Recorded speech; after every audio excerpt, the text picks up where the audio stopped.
आज हम सीखेंगे सिंपल प्रेजेंट सेंटेंसेस को इंग्लिश में ट्रांसलेट करना। सिंपल प्रेजेंट सेंटेंसेस क्या होते हैं?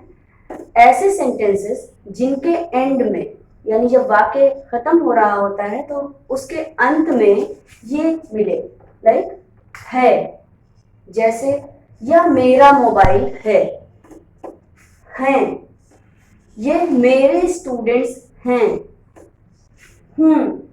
मैं अनामिका सिंह हूँ, हो, क्या तुम मेरे स्टूडेंट हो। तो किसी भी सेंटेंस के अंत में अगर है, हैं, या हो आए तो वो सारे सिंपल सेंटेंसेस होते हैं और सिंपल प्रेजेंट सेंटेंसेस होते हैं, क्योंकि इनको सुन के ही लग रहा है कि ये प्रेजेंट टाइम की बात हो रही है। ऐसे सेंटेंसेस को हम हिंदी से इंग्लिश में कैसे ट्रांसलेट करेंगे, उसके लिए यहाँ पे एक छोटा सा स्ट्रक्चर है। सबसे पहले सब्जेक्ट, मैं ऑलरेडी कई सारे वीडियोस में बता चुकी हूँ what is subject. Subject is a person who performs the activities. ऐसा व्यक्ति जो काम को करता है, हिंदी में इसे करता ही कहते हैं, उसे ही सब्जेक्ट कहते हैं। जैसे मैं टीचर हूँ तो सब्जेक्ट मैं हूँ, आप स्टूडेंट्स हैं तो सब्जेक्ट आप हैं। सबसे पहले सब्जेक्ट, उसके बाद हेल्पिंग वर्ब्स इज, एम या आर। यहाँ पे स्लैश लगा है, इसका मतलब तीनों में से कोई एक ही एक सेंटेंस में आएगा। इज कहाँ लगता है? जब हमारा सब्जेक्ट सिंगुलर सब्जेक्ट हो। सिंगुलर सब्जेक्ट मीन्स एक वचन, जैसे एक मोबाइल, एक पेन, एक चेयर, एक घर, एक शहर, तो वहां पे इज लगता है। एम हमेशा आई के साथ यूज होता है। जब सेंटेंस में मैं का प्रयोग हो उसको हम लोग इंग्लिश में आई लिखते हैं और आई के साथ हमेशा एम का यूज होता है। And last is are. Are का यूज हम प्लूरल सब्जेक्ट्स के लिए करते हैं। बहुवचन, जब हमारा सब्जेक्ट बहुवचन करता होता है तो वहां पे हम आर का यूज करते हैं। तीनों में से कोई एक as per the subject use होगा। यहाँ पे मैंने नॉट लिखा है और नॉट को ब्रैकेट में लिखा है। सेंटेंस सिंपल अफर्मेटिव सेंटेंस हो सकता है या सेंटेंस नेगेटिव भी हो सकता है। अगर सेंटेंस नेगेटिव है तो हम नॉट का यूज करेंगे, और अगर सिंपल सेंटेंस है तो वहां पे हम नॉट का यूज नहीं करेंगे, इसीलिए हमने नॉट को ब्रैकेट में रखा है। ऑब्जेक्ट, जो भी सब पूरे सेंटेंस का बचा हुआ पार्ट होता है वो ऑब्जेक्ट में आ जाएगा। फॉर एग्जाम्पल, मैं टीचर हूँ, यहाँ पे सब्जेक्ट क्या है, किसके बारे में बात हो रही है? मेरे बारे में बात हो रही है। मैं को इंग्लिश में क्या कहते हैं? आई। तो सबसे पहले हम इस फॉर्मूला, इस स्ट्रक्चर को ही फॉलो करते चलेंगे। सबसे पहले लिखेंगे आई। आई आई के बाद इन तीनों में से मुझे कोई एक चूज करना है जो कि मेरे सब्जेक्ट को सूट करता हो। आई के साथ हमेशा एम का यूज होता है। आई एम टीचर हूं, आई एम अ, क्या बचा? Teacher. I am a teacher.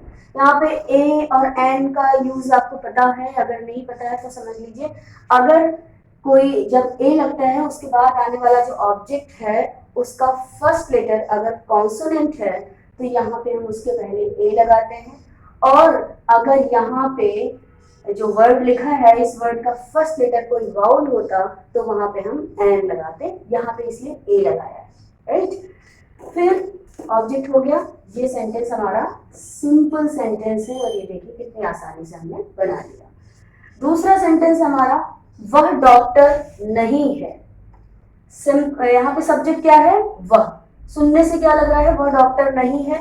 समझ नहीं आ रहा है जेंडर, ये लड़का है या लड़की है, मेल है या फीमेल है, तो आप अपने हिसाब से कुछ भी कर दीजिए। अगर आपके सामने वो सब्जेक्ट है तो आप उस हिसाब से करेंगे। अगर आप कॉमन सेंटेंस है तो आप फीमेल या मेल कुछ भी कंसीडर कर सकते हैं। मैं यहाँ पे एक मेल कंसीडर कर लेती हूँ। वह डॉक्टर नहीं है। वह अगर किसी फीमेल के लिए यूज हो रहा है तो शी का यूज होगा। वह अगर किसी मेल के लिए यूज हो रहा है तो क्या होगा? ही का यूज होगा। तो यहाँ पे हम सब्जेक्ट लिखेंगे ही। वह। वह मतलब किसी एक व्यक्ति के बारे में बात हो रही है। We are talking about a one person, ठीक है। तो ही के साथ हमेशा इज लगेगा। क्यों? क्योंकि ये सिंगुलर सब्जेक्ट है। ही हो गया, सब्जेक्ट आ गया, हेल्पिंग वर्ब हो गया। नॉट का यूज होगा, बिल्कुल होगा। He is not. क्यों नॉट का यूज हो? क्योंकि यहाँ पे नहीं का प्रयोग है। He is not a doctor. अब क्यों लगा? क्योंकि यहाँ पे जो इस वर्ड का जो फर्स्ट लेटर है वो क्या है? कॉन्सोनेंट है, इसलिए इसके पहले अ लगाया। अब ये कैसा सेंटेंस हो गया? नेगेटिव सेंटेंस हो गया। इसको आप लोग सिंपल की जगह कुछ लोग अफर्मेटिव सेंटेंस भी कहते हैं। तो सिंपल सेंटेंस, नेगेटिव सेंटेंस। क्या तुम चोर हो? अंत में क्या आ रहा है? हो। यहाँ पे क्या आया? है। यहाँ पे क्या आया? देखिए यही सारी चीजें अंत में आ रही है। क्या तुम चोर हो? अब ये सेंटेंस देखिए किस तरह का है, इसकी स्टार्टिंग क्या से हो रही है। किसी भी वाक्य, किसी भी सेंटेंस की शुरुआत में अगर क्या आ जाए तो वो सेंटेंसेस हमेशा इंट्रोगेटिव सेंटेंसेस होते हैं। और इंट्रोगेटिव सेंटेंसेस को ट्रांसलेट करने के लिए हमें छोटी सी चीज करनी होती है। ये हेल्पिंग वर्ब को सब्जेक्ट की जगह कर दीजिए और इस सब्जेक्ट को हेल्पिंग वर्ब की जगह कर दिए, अदरवाइज सब कुछ अपनी जगह पे ही प्लेस होगा। देखिए मैंने क्या किया, जैसे ही क्या मिला शुरुआत में तो हम क्या करेंगे, सब्जेक्ट को हम हेल्पिंग वर्ब की जगह और हेल्पिंग वर्ब को सब्जेक्ट की जगह इंटरचेंज कर देंगे। तो यहाँ पे सब्जेक्ट क्या है? तुम। तुम मतलब यू के साथ क्या लगता है? इज या एम या आर। यू को हमेशा प्लूरल कंसीडर किया जाता है, बहुवचन माना जाता है। आप या तुम दोनों को यू कहते हैं और उसके साथ हमेशा आर का यूज करते हैं। तो ये आर है, आर को हम पहले ले आएंगे और सब्जेक्ट को हम आर की जगह पे लगा देंगे। तो क्या है? Are you. देखिए ये दोनों चीजें हो गई, आर इधर यू इधर। आर यू, नॉट का यूज होगा क्या? यहाँ पे नॉट का यूज नहीं होगा क्योंकि कहीं भी नहीं का प्रयोग नहीं हुआ है। तो आर यू, फिर बचा क्या? चोर। Are you a thief? ठीक है। Next is interrogative negative sentence. क्या बच्चे चालाक नहीं हैं? देखिए ये सेंटेंस भी ऐसा है जिसके शुरुआत में क्या आया है। शुरुआत में क्या आने का मतलब है कि ये इंट्रोगेटिव सेंटेंस है, लेकिन शुरुआत में क्या आने के साथ साथ इसमें नहीं का प्रयोग भी हुआ है। इसका मतलब ये इंट्रोगेटिव नेगेटिव सेंटेंस है, जैसा मैंने यहाँ लिखा, इंट्रोगेटिव नेगेटिव सेंटेंस। और बिल्कुल ठीक वैसे ही जैसा इंट्रोगेटिव सेंटेंस फ्रेम किया जाता है, ठीक वैसे ही इंट्रोगेटिव नेगेटिव भी प्लेस किया जाता है, बस उसमें नॉट एडिशनल यूज हो जाता है। तो इसमें भी क्या से शुरुआत हुई है सेंटेंस की? तो सब्जेक्ट और हेल्पिंग वर्ब को हम इंटरचेंज कर देंगे। बच्चे, सब्जेक्ट क्या है? बच्चे मींस चिल्ड्रन। ये प्लूरल है, बच्चे प्लूरल है, बहुवचन है, तो प्लूरल के साथ क्या लगता है? आर। तो आर को हम पहले ले लेंगे और आर की जगह पे हम सब्जेक्ट को रख देंगे। Are children not clever. क्या बच्चे चालाक नहीं हैं? सब्जेक्ट हेल्पिंग वर्ब इंटरचेंज हो गया, नॉट का यूज हो गया और ऑब्जेक्ट में क्लेवर आ गया। क्या बच्चे चालाक नहीं हैं? नेक्स्ट सेंटेंस इज हम सब भारतीय हैं। हम सब भारतीय हैं। हम सब, हम को क्या कहते हैं? वी, और सब ऑल। तो सब्जेक्ट क्या हो गया? We all. ऑल क्या है? बहुवचन है, प्लूरल है, तो क्या लगेगा? आर। वी ऑल आर भारतीय Indians. We all are Indians. Next, मेरा बेटा इंजीनियर है। मेरा बेटा, सब्जेक्ट कौन है? माई सन। माई सन, मेरा बेटा, मेरे बेटे नहीं कहा मैंने, मेरा बेटा, यानी कि सिंगुलर सब्जेक्ट है और सिंगुलर सब्जेक्ट के साथ इज का यूज होता है। माई सन इज इंजीनियर एंड इंजीनियर। देखिए यहाँ पे मैंने एन का यूज किया क्योंकि जो ऑब्जेक्ट है उसका जो लास्ट वर्ड है, मीन्स ऑब्जेक्ट में जो वर्ड आ रहा है उसका जो फर्स्ट लेटर है वो वाउल है, ई है, तो इसके पहले मैंने एन का यूज किया। ठीक है। यह मेरा शहर है। यह, यहाँ पे सब्जेक्ट क्या है, शहर सब्जेक्ट नहीं है, शहर ऑब्जेक्ट में आएगा। यह को क्या कह सकते हैं, दिस। शहर, मेरा शहर एक है, सिंगुलर है इसलिए is. This is my city. वे मेरे माता पिता हैं।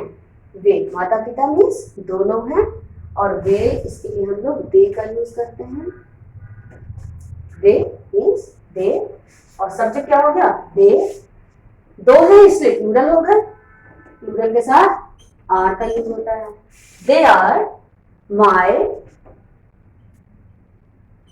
Parents. They are my parents, वो मेरे माता पिता हैं। ये यहाँ पे देखिए मैंने कुछ सेंटेंसेस ऐसे बनाए जिसको आप आसानी से समझ सकते हैं। यहाँ पे कुछ दो सेंटेंसेस छूट गए हैं, क्वेश्चन वर्ड सेंटेंस होता है, जैसे वह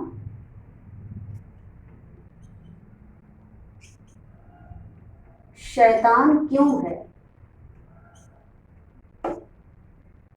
देखिए अंत में भी इसके है आया, वह शैतान क्यों है। तो ये तो क्लियर है, अगर बाद में है आया है तो ये सिंपल प्रेजेंट ग्रामर है। आप यहाँ पे देखिए बीच में आया क्यों। किसी भी सेंटेंस में अगर कौन, कहाँ, कब, कैसे, क्यों, क्या आता है, तो वो सारे सेंटेंसेस होते हैं question word sentences. Question word sentences में हम जो भी क्वेश्चन वर्ड आता है सबसे पहले उसे ही रख लेते हैं। क्यों, तो सबसे पहले वर्ड, उसके बाद बिल्कुल ये जो क्वेश्चन वर्ड है, क्वेश्चन वर्ड लगाने के बाद पूरा सेंटेंस बिल्कुल इंट्रोगेटिव पैटर्न पे फॉलो होगा। इंट्रोगेटिव में क्या होता है, सब्जेक्ट और हेल्पिंग वर्ब को इंटरचेंज कर दिया जाता है। तो why is he naughty. Why is he naughty. Y सबसे पहले लगाया क्योंकि ये रूल है, जब भी कोई क्वेश्चन वर्ड मिल जाएगा सेंटेंस में हम सबसे पहले उसे ही रखेंगे। उसके जस्ट बाद हम कभी भी डायरेक्ट सब्जेक्ट नहीं लाएंगे। उसके बाद सब्जेक्ट नहीं लाएंगे तो हम क्या कर सकते हैं, हेल्पिंग वर्ब और सब्जेक्ट को इंटरचेंज कर दिया और उसके बाद आपका ऑब्जेक्ट आ गया। इसी को हम क्वेश्चन वर्ड नेगेटिव में भी बना सकते हैं। वह शैतान क्यों नहीं है, ऐसा भी बना सकते हैं। तो वहां पर हम क्या करेंगे, why is he not naughty। वह शैतान क्यों नहीं, यानी कि सबसे पहले यहाँ पे सब्जेक्ट से भी पहले हम क्वेश्चन वर्ड लगा लेंगे, और क्वेश्चन वर्ड जब लग गया तो उसके जस्ट बाद सब्जेक्ट नहीं आता। तो नहीं आने के लिए हम क्या करेंगे, इन दोनों को चेंज कर देंगे, प्लेस उनका चेंज हो गया, तो इज इधर आ गया और सब्जेक्ट इधर हो गया, बाकी सब कुछ आगे सेम रहेगा। तो आई होप आपको सिंपल प्रेजेंट सेंटेंसेस को ट्रांसलेट करना आ गया होगा।